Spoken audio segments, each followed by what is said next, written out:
hebat ajaib Tuhan kita. Amin, puji nama Tuhan. Pada siang hari ini ya, saudara dan saya akan menerima satu rahasia besar, dan saya percaya bahwa ini adalah satu pertanyaan ya, yang mungkin karena saya banyak mengajukan pertanyaan ini dan tidak ada yang bisa jawab. Nah, sebenarnya ini adalah menjadikan suatu esensial di dalam kehidupan kita sebagai orang-orang percaya, untuk kita bisa mengerti bahwa isi perjanjian dari perjanjian lama maupun perjanjian baru. Alkitab terdiri dari dua bagian, yaitu perjanjian lama dan juga perjanjian baru. Ya, setuju ya semua sama saya ya, bahwa Alkitab terdiri dari dua perjanjian, ada perjanjian lama, ada perjanjian baru. Yang pertama, perjanjian lama terdiri dari 39 kitab, dari Kejadian hingga apa? Malaiki. Yang kedua, perjanjian baru terdiri dari berapa? 27 kitab, dari Injil Matius sampai dengan kitab Wahyu. Matius itu bukan kitab ya, jadi jangan ada yang bilang bahwa kitab Matius. Itu tidak pernah ada kitab Matius. Kita hanya punya 4 Injil, Matius, Markus, Lukas, Yohanes. Bukan kitab Matius, yang ada Injil. Jadi Injil cuma ada 4, sedangkan kitab banyak ya. Nah, total Alkitab memiliki 62 kitab, 4 Injil. Jadi totalnya berapa?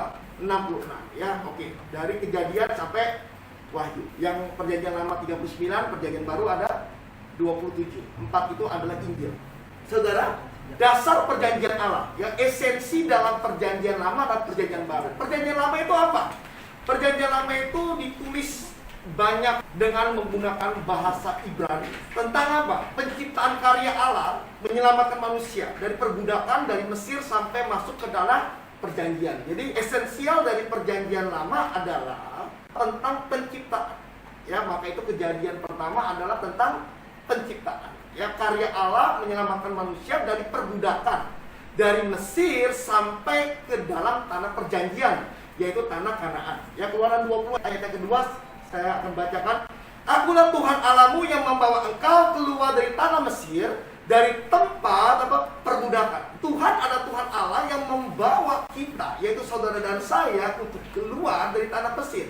Tanah Mesir yang bagaimana Pak? Tanah Mesir yang penuh dengan suatu perbudakan. Nah, Ulangan 31 ayat ke-20. Sebab aku akan membawa mereka ke tanah yang kujanjikan dengan sumpah kepada nenek moyang mereka, yakni tanah yang berlimpah-limpah susu dan madu.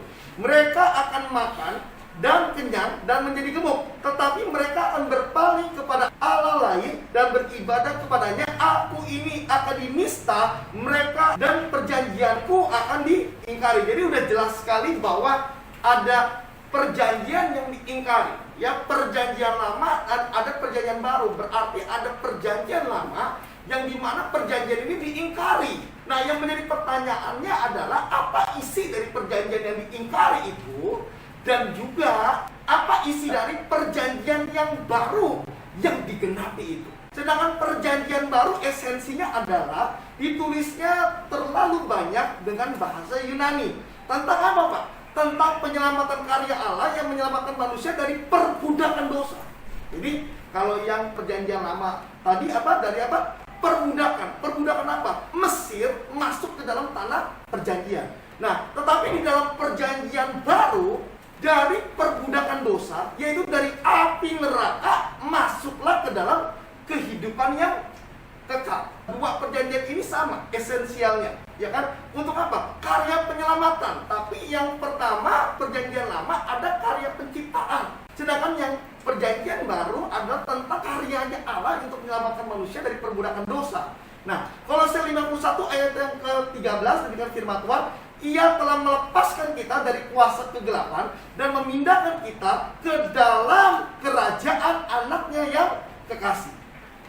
Yohanes 10 ayat ke-28, Aku akan memberikan hidup yang kekal kepada mereka, dan mereka pasti tidak akan binasa sampai selama-lamanya, dan seorang pun tidak akan merebut mereka dari apa? Tanganku. Jadi jelas sekali bahwa perjanjian baru punya suatu esensial. Esensialnya adalah karya penyelamatan Allah. Ya, bagaimana Tuhan menyelamatkan kita, memindahkan kita dari kerajaan kegelapan, dari kuasa kegelapan, memindahkan ke dalam kerajaan anaknya yang dikasihnya, yaitu Yesus Kristus.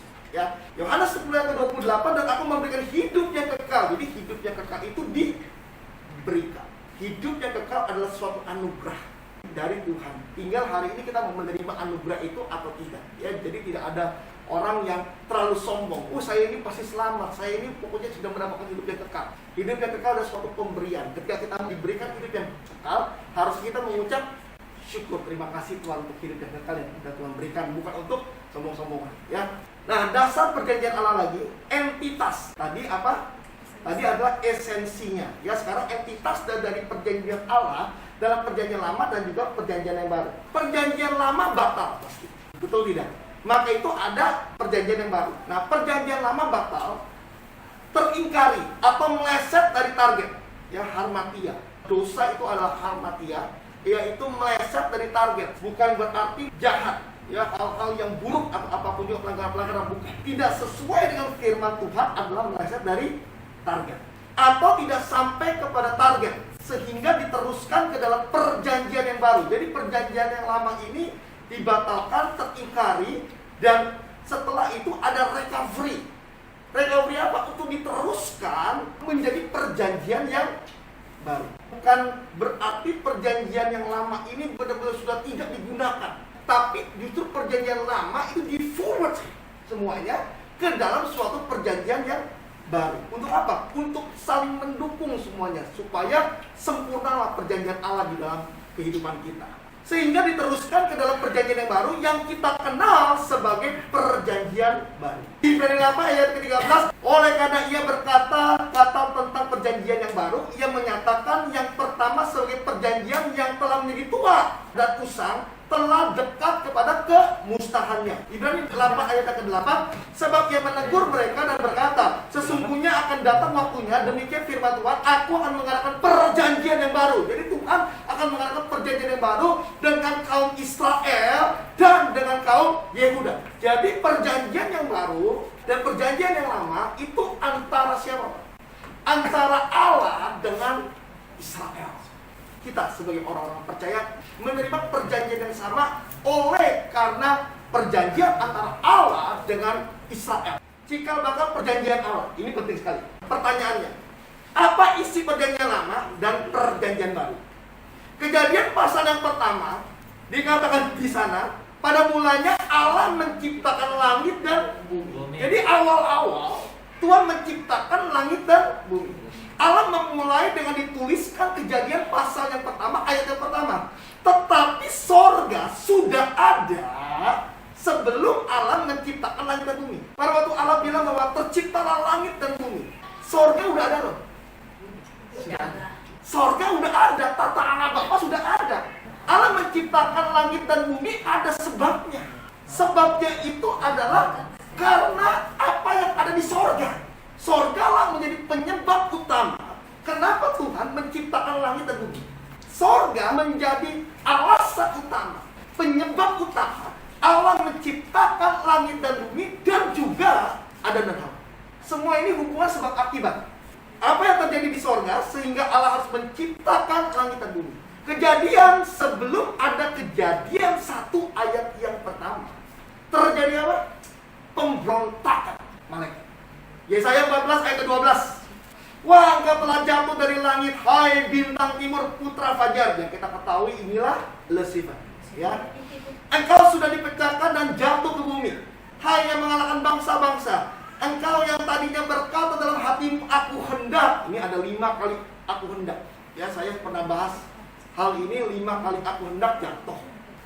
Engkau yang tadinya berkata dalam hatimu, aku hendak naik ke langit, aku hendak mendirikan tataku mengatasi bintang-bintang Allah, dan aku hendak duduk di atas bukit pertemuan di sebelah utara. Aku hendak naik mengatasi ketinggian awan-awan, hendak menyamai yang maha tinggi. Sebaliknya, ke dalam dunia orang mati, engkau diturunkan ke tempat yang paling dalam di liang kubur. Berarti saat itu terjadi suatu pemberontakan. Pemberontakan di mana, Pak? Pemberontakan di sorga. Sehingga bintang timur putra fajar atau yang kita kenal sebagai Lucifer ditendang sama Tuhan dan drop. Ini adalah malaikat. Siapa bintang timur putra fajar? Tentu adalah Lucifer. Dulunya Lucifer sebagai apa? Malaikat. Ada 3 malaikat utama.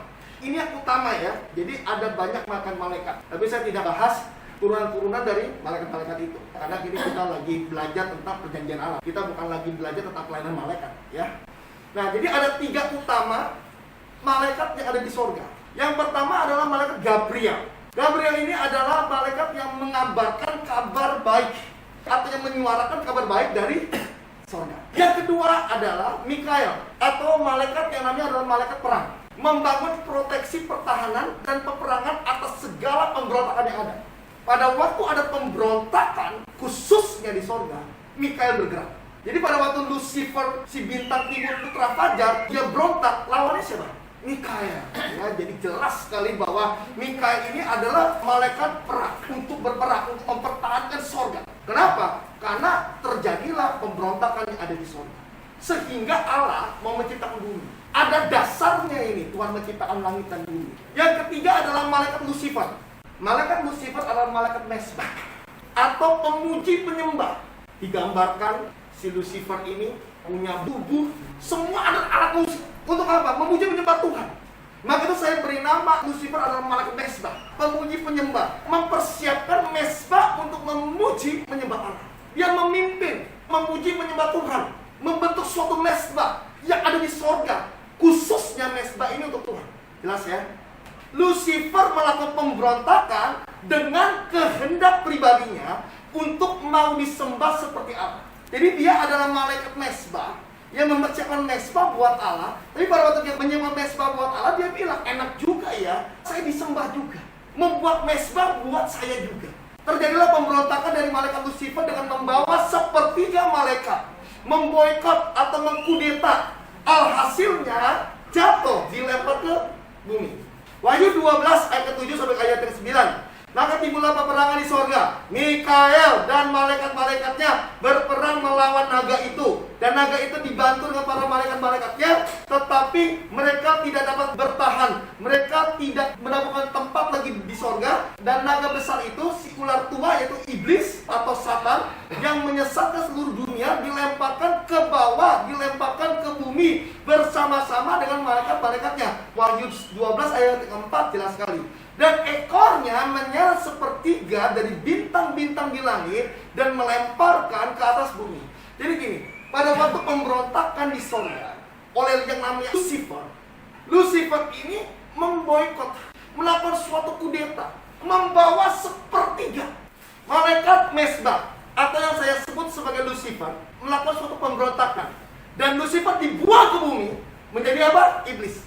Apa yang terjadi di sorga saat itu? Yang pertama, yang pasti sorga kehilangan malaikat mesbah dengan sepertiga pengikutnya. Yang kedua, hilangnya mesbah di sorga. Tidak ada mesbah lagi buat Tuhan yang ada di sorga.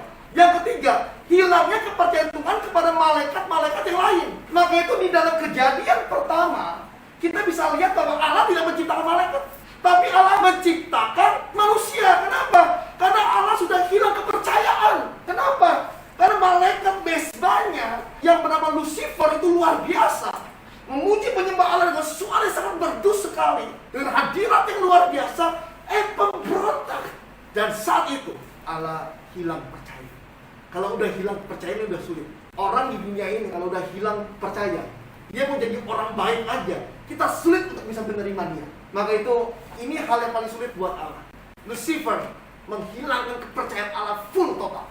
Yang kedua, di sorga saat ini, saya mau katakan, tidak ada malaikat mesbah. Maka itu Allah menciptakan saudara dan saya untuk apa? Memuji. Mesbah apa? Tidak. Kenapa? Malaikatnya hilang. Dulunya siapa malaikatnya? Lucifer. Jadi Lucifer pada waktu pemberontak, otomatis sorga goyang. Maka itu dia menciptakan manusia. Kenapa? Karena dia hilang kepercayaan kepada malaikat. Dia menciptakan manusia. Hatinya Allah mau, manusia ini loh yang bisa membangun mesbah. Maka itu Tuhan membuat manusia. Kejadian yang pertama ayat yang ke-26. Berfirman Allah, baiklah kita menjadikan manusia menurut gambar dan rupa kita. Kenapa menurut gambar dan rupa kita? Bukankah ada suatu penciptaan yang luar biasa dari malaikat Tuhan? Kepercayaan Allah sudah hilang kepada malaikat. Dan Allah membuat kepercayaan itu kepada siapa? Kepada manusia pertama, yang bernama adalah Adam. Mesbah di surga hilang. Mengapa hilang? Karena Lucifer ditendang, jatuh. Oke, akibat dari pemberontakan Lucifer, hilanglah mesbah di sorga. Yang kedua, sorga tidak ada mesbah dan tidak ada pengganti mesbah. Oke, why? Karena Tuhan tidak percaya lagi sama malaikat. Yang hari ini Tuhan percaya siapa? Saudara dan saya. Maka itu maaf, malaikat dijadikan pembantu, membantu kita. Kenapa? Gak bisa dipercaya. Dulunya dia bos, tapi karena dia melakukan hal yang tidak baik, akhirnya apa? Udah ngebantuin manusia aja. Udah kagak percaya. Tujuan Tuhan membuat manusia adalah apa? Mengembalikan mesbah di sorga yang hilang. Jadi hari ini, Pak, tujuan Tuhan untuk membuat manusia apa, Pak? Balikin mesbah. Bukan beranak cucu itu adalah tujuan ke-78. Tapi tujuan Tuhan harus tahu esensialnya, estensinya, mengembalikan mesbah di sorga yang hilang. Yang pertama, manusia Adam gagal karena dosa dan tidak taat. Ya, Roma 5 ayat 19. Jadi sama seperti oleh ketidaktaatan satu orang, semua orang telah menjadi berdosa. Demikian pula ketaatan satu orang, semua orang menjadi orang benar. Yang kedua adalah manusia baru. Siapa manusia baru? Yesus. Menggenapi seluruh hukum Taurat karena kematiannya di atas siapa? Kayu salib. Ibrani 7 ayat ke-22. Demikian pula Yesus adalah jaminan suatu perjanjian yang lebih apa? Kuat. Diadakan suatu perjanjian antara Allah dan manusia. Jadi pada waktu di sorga kacau, Tuhan bikin manusia. Untuk apa? Berjanji. Janjinya untuk apa? Untuk supaya ada mesbah di sorga. Untuk mengembalikan mesbah Tuhan mengadakan perjanjiannya, yaitu yang kita kenal sebagai perjanjian lama dan juga perjanjian baru. Ulangan 5 ayat yang kedua, Tuhan Allah kita telah mengikat perjanjian kita di Horeb. Kejadian 17 ayat yang ke-7. Aku akan mengadakan perjanjian antara aku dan engkau serta keturunanmu turun-temurun menjadi perjanjian kekal supaya aku menjadi Allahmu dan Allah keturunanmu. Ini adalah suatu perjanjian, ya. Jadi perjanjian lama Allah berjanji di Gunung Horeb. Oleh siapa? Musa. Maka itu ada 10 perintah Allah. Tapi 10 perintah Allah adalah suatu perintah, bukan perjanjian. Ibrani 8 ayat ke-7. Sebab sekiranya perjanjian yang pertama itu tidak bercacat, tidak akan dicari lagi tempat untuk yang kedua. Jadi jelas yang pertama bisa dilakukan, tidak akan pernah ada perjanjian baru. Perjanjiannya apa, Pak? Isi perjanjian cuma satu. Perjanjian menjadi imam. Ini dia perjanjian imam. Untuk apa? Menjadi imamat yang rajani, umat pilihan Allah. Itu yang Tuhan mau dalam hidup kita. Kenapa? Karena hanya imamlah yang bisa bangun mesbahnya Tuhan. Selain imam tidak bisa. Jadi Adam diciptakan sama Tuhan untuk apa? Menjadi imam. Adam manusia pertama diciptakan Tuhan menjadi imam, tapi dia gagal. Sampai ke Musa gagal, sampai ke Joshua gagal, sampai gagal. Kita lihat dulu ya, Yeremia 31 ayat 31, demikian firman Tuhan. Sesungguhnya akan datang waktunya, demikian firman Tuhan, aku akan mengadakan perjanjian baru dengan kaum Israel. Berarti ada perjanjian lama yang dilakukan juga sama kaum Israel juga, kaum Yehuda juga, yaitu orang percaya. Ayat 32, bukan seperti perjanjian yang telah aku adakan dengan nenek moyang mereka pada waktu aku memegang tangan untuk membawa mereka keluar dari tanah Mesir. Perjanjianku itu telah mereka ingkari. Jadi saat keluar dari tanah Mesir, Allah berjanji lewat apa? Lewat perantara Musa ini, untuk membawa mereka keluar dari tanah Mesir. Perjanjianku itu telah mereka teringkari. Jadi maka itu harus ada perjanjian yang baru. Meskipun aku menjadi Tuhan yang berkuasa atas mereka, demikian firman Tuhan. Ayat ke-33. Tetapi beginilah perjanjian yang kuadakan dengan kaum Israel sesudah waktu itu, demikian firman Tuhan, aku akan menaruh Tauratku ke dalam batin mereka dan menuliskan dalam hati mereka, maka aku akan menjadi Allah dan mereka akan menjadi umatku. Berarti kita menjadi umat Tuhan. 1 Petrus 2 ayat ke-9. Tetapi kamulah bangsa terpilih, imamat yang rajani, bangsa yang kudus, umat kepunyaan Allah, supaya kamu memberitahukan perbuatan-perbuatan yang besar dari Dia yang telah memanggil kamu keluar dari kegelapan kepada terang yang apa? Ajaib. Kamulah bangsa terpilih, yaitu saudara saya, imamat yang rajani, bangsa yang kudus, umat kepunyaan Allah. Menjadi imam buat Tuhan, bangun mesbah di sorga. Ini adalah yang dari awal Allah mau dalam hidup kita. Tergenapi ini semua pada waktu Yesus hadir. 1 Petrus 2 ayat ke-10. Kamu yang dahulu bukan umat Allah, tetapi yang sekarang telah menjadi umatnya. Yang dahulu tidak dikasihi, tetapi sekarang telah beroleh apa? Belas kasihan. Yang dulu bukan umat Allah, sekarang telah menjadi umatnya, menjadi imam, mengembalikan yang namanya mezbahnya Tuhan yang hilang. Yesus imam besar untuk menggenapi perjanjian yang baru. Ini dia, ayat perikopnya adalah Yesus sebagai imam besar. Ini ayat luar biasa, karena konteksnya adalah Yesus sebagai imam besar. Dan kita, di dalam diri ada Yesus. Tuhan mau agar kita menjadi serupa dengan Yesus, termasuk menjadi imam besar. Ibrani 4 ayat 14 sampai ayat 16. Karena kita sekarang mempunyai imam besar agung yang telah melintasi semua langit, yaitu Yesus Kristus anak Allah. Baiklah kita berpegang teguh pada pengakuan iman kita, sebab imam besar yang kita punya bukan imam besar yang tidak dapat turut merasakan kelemahan kita. Sebaliknya sama dengan kita, ia telah dicobai, hanya tidak berbuat dosa. Sebab itu, marilah kita dengan penuh keberanian menghampiri tahta kasih karunia, supaya kita menerima rahmat dan menemukan kasih karunia untuk mendapatkan pertolongan kita pada waktunya. Untuk apa? Menjadi imam besar. Siapa yang menjadi imam besar? Yesus. Kenapa? Adam tidak bisa. Bagaimana menjadi imam? Maaf aja ya, waktu awal-awal aja Adam udah salah, buru-buru jadi imam dia. Musa udah salah, Joshua nggak bisa, Abraham apalagi. Dan Yesus itu nabi untuk jadi imam. Untuk apa? Mengembalikan mezbah. Firman Tuhan bilang, karena kita sekarang menjadi imam besar yang agung. Yesus imam besar yang agung. Untuk apa? Mengembalikan mezbah yang ada.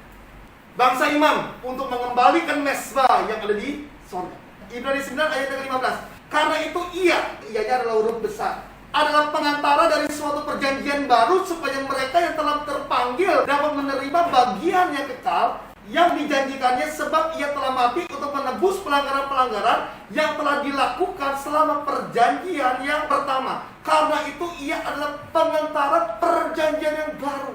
Yesus adalah pengantara perjanjian yang baru, yang menggenapi perjanjian yang baru, sehingga perjanjian yang baru ini bisa terlaksana dengan baik. Melalui apa? Melalui Yesus. Untuk apa? Mengembalikan mezbah. Jadi hari ini yang Tuhan mau apa dalam hidup kita? Mezbah. Seperti yang saya udah bilang, firman, pujian Tuhan. Saya udah pernah bilang berulang-ulang kali, Alkitab kalau dikompres, isinya cuma satu, mezbah. Apa sih isi perjanjian lama, perjanjian baru? Mengembalikan mezbah. Gak ada lagi yang lain. Untuk apa? Saudara dan saya menjadi imam. Wahyu 1 ayat ke-5 sampai ayat ke-6. Dan dari Yesus Kristus, saksi yang setia, yang pertama bangkit dari antara orang mati, dan yang berkuasa atas raja-raja di bumi. Nah ini dia. Bagi dia yang mengasihi kita, yang telah melepaskan kita dari dosa oleh darahnya, dan yang telah membuat kita menjadi suatu kerajaan, imam-imam. Bagi siapa? Bagi Allah. Kenapa harus jadi imam-imam? Bagi Allah. Untuk apa? Ada suatu mezbah. Di surga dia lagi hilang mezbah. Maka itu nanti saudara dan saya kembali ke rumah Bapa di surga, mendirikan mezbah itu. Saudara dan saya memuji Tuhan. Ini esensial paling utama. Kembalinya mezbah kemuliaan di surga melalui imamnya Allah. Semua Allah dapat melakukan, apapun juga. Betul? Mujizat, kesembuhan, kuasa, penciptaan. Apa yang tidak ada menjadi ada menjadi tidak ada. Dia berkuasa melewati ruang, waktu, situasi, kondisi, bahkan tidak terselami perbuatan-perbuatannya. Tetapi hanya satu yang Allah tidak bisa lakukan itu. Allah tidak bisa menyembah dirinya sendiri. Dia butuh manusia untuk mengembalikan mezbah di surga melalui saudara dan saya menjadi imam baginya. Yohanes 4 ayat ke-21 sampai 24. Kata Yesus kepadanya, percayalah kepadaku hai perempuan, saatnya akan tiba bahwa kamu akan menyembah Bapa, bukan di bukit ini dan bukan juga di Yerusalem. Kamu menyembah apa yang kamu tidak kenal, kami menyembah apa yang kami kenal, sebab keselamatan datang dari bangsa Yahudi. Tetapi saatnya akan datang dan sudah tiba sekarang bahwa penyembah-penyembah benar akan menyembah Bapa dalam roh dan kebenaran. Sebab Bapa menghendaki penyembah-penyembah demikian. Allah itu roh, barang siapa menyembah dia harus menyembah dia di dalam roh dan kebenaran. Untuk apa? Mezbah. Bangun mezbah. Allah bisa melakukan banyak hal. Tapi ada satu hal yang tidak bisa dia lakukan. Dia tidak bisa menyembah dirinya sendiri. Dia butuh saudara saya kembali ke mesbah Tuhan. Saudara saya diciptakan untuk apa? Membangun mesbah. Kembali ke mesbah buat Tuhan. Banyak memuji menyembah Tuhan. Berulang-ulang kali saya bilang, firman pujian doa, bangun mesbah, bangun mesbah, bangun mesbah. Kenapa? Karena isi firman bangun mesbah. Jadi apa isi perjanjian lama, perjanjian baru? Esensialnya cuma satu. Kita manusia untuk menjadi imam, bangsa imam, untuk membangun mesbah. Hari ini pertanyaannya, sudahkah kita melakukan mesbah di hadapan Tuhan? Di dalam Maleakhi 3 ayat yang ke-10 berbicara tentang persepuluhan, bukan berbicara tentang uang. Ini berbicara waktu kita di hadapan Tuhan. Minimal 2 jam, 15 menit. Jadi saudara dan saya hari ini sebagai siapa? Imam. Baik perempuan, laki-laki, anak-anak, atau siapapun juga, saudara harus tahu bahwa saudara adalah imamnya Allah. Untuk apa? Mengembalikan mesbah untuk kemuliaan kebesaran nama Tuhan. Tuhan semua berkata.